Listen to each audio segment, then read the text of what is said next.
Hi, this is Piiyuuk, and I'm here with Georgianna Lincoln and Poldine Carlo. And so, Georgianna, why is it important to have the Elders and Youth Conference here on your land in Fairbanks?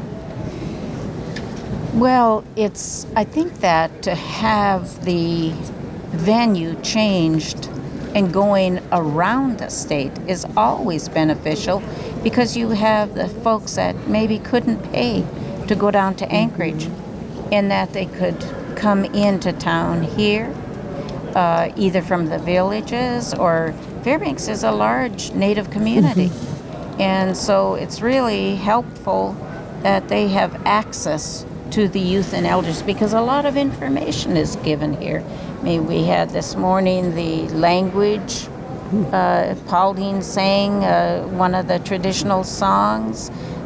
There's elders that are telling stories of long ago, and we can't forget the past to move forward for the future. For you. Hi, this is Piiyuuk, and I'm here with Poldine and Georgianna. So, Poldine, why is it important to have the Elders and Youth Conference here on your land? I believe so. Very important because as of now, we're losing our ways of life. You know, even our food. I just crave for our native food at times, and it's you. I mean, it's me. You know, that food and the language. So I think it's very, very good that the elders would have a chance to talk to the younger people. And I know some of the young people really enjoy that, you know.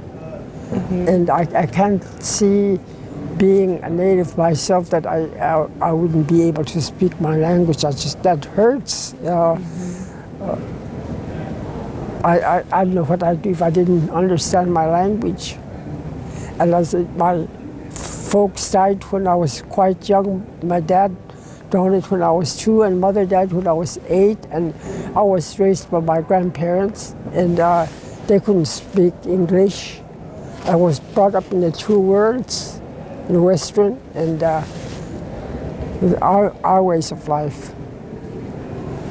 I just want to say that, you know, when we think about it, Poldine is 95 years old, and she had talked off the mic about, you know, how she is concerned about the rest of her time on Earth to get all that information that she knows about, the knowledge that she knows about, out to the young people before her time is gone. And to think about having a 95-year-old woman here every day, every hour, to share that information, that's pretty rare to have somebody that is an elder and have gone through 95 years of life the traditional way, but also, like she said, remembering the Western way.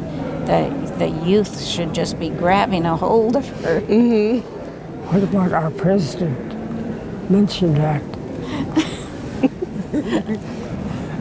They can cut that out if they want to, but Poldine wants to make sure that, you know, we had Get Out the Native Vote this morning, and how important that is. And so you can express, Poldine, how you feel it's important for everybody to get out and vote. How you think about why it's important for people, our Native people, to vote. Well, you know what? As I remember when I was growing up, all you could hear the Native people was, don't ever vote for a Republican. It has to be a Democrat. Well, what I was just, you know, about maybe 12 years old, 11, 12 years old, and we used to hear that all the time. And then at that time, when it was time for voting, whoever is running would go to the villages and talk to the people. And I remember we were living in Ruby at the time, and the woman was saying, geez, the village is going to spend the night, there's going to be a dance tonight. He's a nice looking man. And all the women voted for him. I remember that so well. And so you think it's just important for everybody to exercise that right to vote, that you've been doing it all those all years. the time, yeah. Probably vote for the wrong person sometimes, but it doesn't matter. As long as you vote. As long as I vote, that's right. Athabascan to you for doing such a great job in interviewing. Georgianna, to both of you, it's really an honor to have you here. You know, just like she just said, and thank you for being here too. Because we need all of you. We need all of us together.